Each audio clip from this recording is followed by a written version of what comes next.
এমন ঈমান যে যুবকের, সেই যুবকের কথাই আল্লাহ বলতেছেন যে কঠিন কিয়ামতের মাঠে যখন কোনো ছায়া থাকবে না, তখন আল্লাহ তাকে ছায়া দিবেন। আর এক হাদিসে রাসূল সাল্লাল্লাহু আলাইহি ওয়াসাল্লাম বলতেছেন তিরমিজির কিয়ামত অধ্যায়ে, কি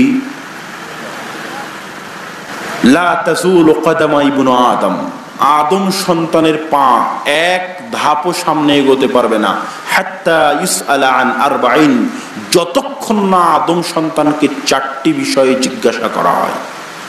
কি সেই চারটি বিষয়? সেই চারটি বিষয়ের দ্বিতীয় বিষয় হচ্ছে আন শাবাবিহি ফিমা আবলাহু, তার যৌবনকালকে কোন পথে ব্যয় করেছে, এর জবাব কিয়ামতের মাঠে দিয়ে যেতে হবে। মদ, গাঞ্জা, ফেন্সিডিল নিয়ে যৌবনকাল ব্যয় করেছে, ইয়াবা নিয়ে যৌবনকাল ব্যয় করেছে, না বিপিএল এর জুয়ার আড্ডায় যৌবনকাল ব্যয় করেছে, না অসভ্য বেহায়া বর্বর জঘন্য নিকৃষ্ট গণতান্ত্রিক রাজনীতির নামে ভাইয়ে ভাইয়ে মারামারি করে হরতাল মিছিল করে উমুকের চরিত্র ফুলের মতো পবিত্র বলে বিশ্ববিদ্যালয়ের পড়াশোনা বন্ধ করে দিয়ে যৌবনকাল ব্যয় করেছে কিনা, এর জবাব কিয়ামতের মাঠে দিতে হবে। আলাদা করে যৌবন বয়সের জবাব দিতে হবে, আলাদা। পুরো জীবনের হিসাব তো আল্লাহ নিবে, কিন্তু যৌবনকালের হিসাব আলাদা করে দিতে হবে। এই বয়সের গুরুত্ব আছে, মহা গুরুত্ব। পৃথিবীতে যা কিছু কল্যাণকর, যা কিছু অকল্যাণকর, পৃথিবীতে যা কিছু ভালো, যা কিছু মন্দ, সব কিছুরই মূল হোতা হচ্ছে যুবকেরা। শিশু কিছু করতে পারবে না, বৃদ্ধও কিছু করতে পারবে না। দুনিয়াতে ভালো যা কাজ হয়, এই যে জালসাটা হয়েছে, এই ভালো কাজের পিছনে কারা দায়িত্ব পালন করেছে? যুবকেরা। বৃদ্ধ মানুষ কিছু করতে পারবে? একটা ছোট্ট শিশু কিছু করতে পারবে? কিচ্ছু করতে পারবে না। আবার এই পাশের গ্রামে যদি একটা যাত্রা হয়, ড্যান্স হয়, নাচ হয়, গান হয়, তো বৃদ্ধ মানুষও কোনো কাজ করতে পারবে না, শিশুও কিছু করতে পারবে না। কে করবে?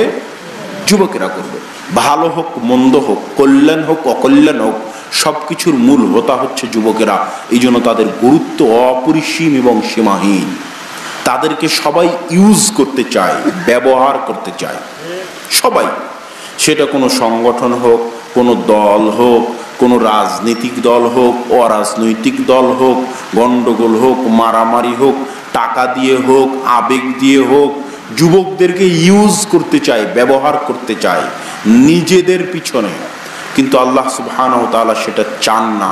আল্লাহ সুবহানাহু ওয়া তাআলা যুবকদের উদ্দেশ্যে যে কথাগুলো বলতেছেন, যে হাদিসগুলো বলতেছেন, সেটা সামনে রেখে বলতে চাই যে আজকের যুবক সমাজ চরম অধপতিত। আজকের যুবক সমাজের ব্যস্ত রাখো, গানে ব্যস্ত রাখো। আর আমরা কি করব? আমরা ইহুদিরা পড়াশোনা করব, গবেষণা করব, অস্ত্র বানাবো, আবিষ্কার করব, আর সেই অস্ত্র দিয়ে মুসলমানদের গলা কেটে মিনার বানাবো। এটা হচ্ছে তাদের স্বপ্ন। কিন্তু যুবকের তো এটা বোঝার সময় নাই। যুবক কখন এটা চিন্তা করবে? চিন্তা করার মতো তো তার সময় নাই। এই যে বাংলাদেশের উন্নতির একটা আলামত পদ্মা সেতু। পদ্মা সেতুতে যান, যে দেখেন যারা বড় বড় প্রজেক্ট ম্যানেজারের দায়িত্ব পালন করতেছে, ইঞ্জিনিয়ারের দায়িত্ব পালন করতেছে, ডিজাইনারের দায়িত্ব পালন করতেছে, সব চায়না কোরিয়া থেকে ভাড়া করে আনা। আর ওই যে মাথায় ইট বালু পাটকেল খোয়া সিমেন্ট নিয়ে যে পাইলের মধ্যে ফেলতেছে, ওই লেবারটা হচ্ছে বাঙালি আর বাংলাদেশ। যে একদিন আওয়ামী লীগ করতো, যে একদিন বিএমপি করতো, যে একদিন মদ গাঁজা ফেন্সিডিল নিয়ে ব্যস্ত থাকতো, যে একদিন বিপিএল এর খেলা নিয়ে ব্যস্ত থাকতো, পড়াশোনা কোনোদিন করেনি। তো কোনোদিন যদি পড়াশোনা না করে, তো চিরজীবন লেবারিগিরি করেই খেতে হবে। যুবক তোমাকে বলছি, যুবককে বলতেছি যে পড়াশোনা যদি না করে, তো চিরদিন লেবারিগিরি করেই খেতে হবে। কিন্তু ওরা লেবারিগিরি করে খাবে না। ওরা জানে যে আসল উন্নতি হচ্ছে পড়াশোনার মধ্যে। এই যে রাস্তা দিয়ে যখনই আসি ঢাকা থেকে, তখনই দেখি গার্মেন্টসের মেয়েগুলো বের হয়ে যাচ্ছে, হাজার হাজার মেয়ে। অধিকাংশ মেয়ে লালমনিরহাট, কুড়িগ্রাম, নীলফামারী, ঠাকুরগাঁও, দিনাজপুর, পঞ্চগড়, গাইবান্ধা, রংপুর থেকে এসেছে। 5 থেকে 6 হাজার টাকা বেতন পায়, খুব বেশি নয়। এই 5-6 হাজার টাকা বেতনের জন্য তারা এখানে এসে কাজ করতেছে। আবার এটাকেই কেউ কেউ বলতেছে উন্নতি। চায়না যদি আফ্রিকানদের দিয়ে এর চেয়ে কম বেতনে কাজ করিয়ে নিতে পারে, তো গার্মেন্টস বাংলাদেশের একদিনে বন্ধ হয়ে যাবে। কেউ বাংলাদেশ থেকে আর পোশাক নিবে না, কেউ নিবে না। গার্মেন্টসে যান, সব উপর পর্যায়ের যারা ইঞ্জিনিয়ার, যারা ম্যানেজার, যারা ডিজাইনার, সব হচ্ছে বিদেশি। আর ওই যে লেবারিগিরি করতেছে 5-6 হাজার টাকাতে, সে হচ্ছে আমার এবং আপনার মা এবং বোন। এটাই নাকি উন্নতি? তো সারাদিন যদি মদ, ফেন্সিডিল, গাঞ্জা নিয়ে ব্যস্ত থাকে, সারাদিন যদি রাজনীতি নিয়ে ব্যস্ত থাকে, পড়াশোনা যদি না করে, তাহলে এভাবে লেবারিগিরি করেই খেতে হবে। যুবক, তুমি তোমার সময়কে মূল্যায়ন করার চেষ্টা করো, নিজেকে মূল্য দেওয়ার চেষ্টা করো। যে নিজেকে দাম দেয় না, দুনিয়ার মানুষ তাকে দাম দিবে না। যে নিজেকে দাম দেয় না, দুনিয়ার মানুষ তাকে দাম দিবে না। নিজেকে দাম দেওয়া কাকে বলে?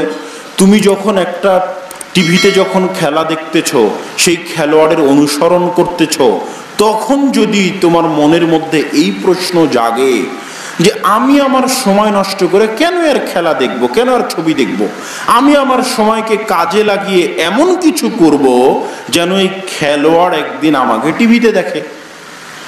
কথা মনে বুঝাতে পারি? আমি কেন আমার সময় নষ্ট করে তাকে আমার টিভিতে, আমার মোবাইলে দেখব? আমি আমার সময়কে কাজে লাগিয়ে এমন কিছু করব যেন সে একদিন আমাকে দেখে। এর নাম হচ্ছে নিজেকে দাম দেওয়া, এর নাম হচ্ছে আত্মমর্যাদা। যার এতটুকু দাম দেওয়ার ক্ষমতা নাই, সে হচ্ছে ভ্যালুলেস, জড় পদার্থ, জগদ্দল পাথর, কীট পতঙ্গ, পদ্মা নদীতে ভেসে যাওয়া খড়কুটো।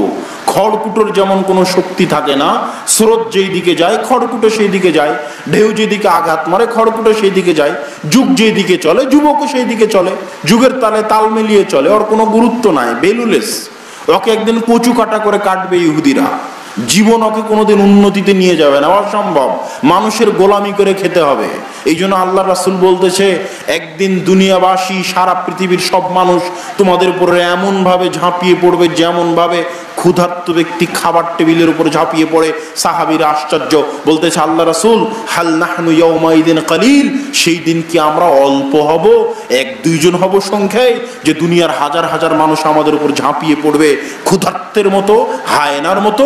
রাসূল সাল্লাল্লাহু আলাইহি ওয়াসাল্লাম বলতেছে, না, সেই দিন তোমরা বেশি হবে, কিন্তু তোমরা হবে আনতুম কাগুসাইস সাইল, সমুদ্রের ফেনার মতো।